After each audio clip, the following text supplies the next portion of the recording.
ខ្ញុំតែ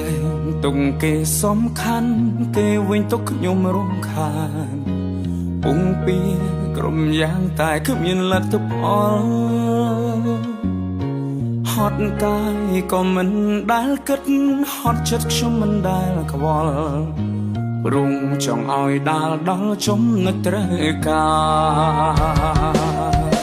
ហើយត្រូវឈឺដល់ណារស់ក្នុងសម្ពាធឯកាបើស្នេហានេះលះបង់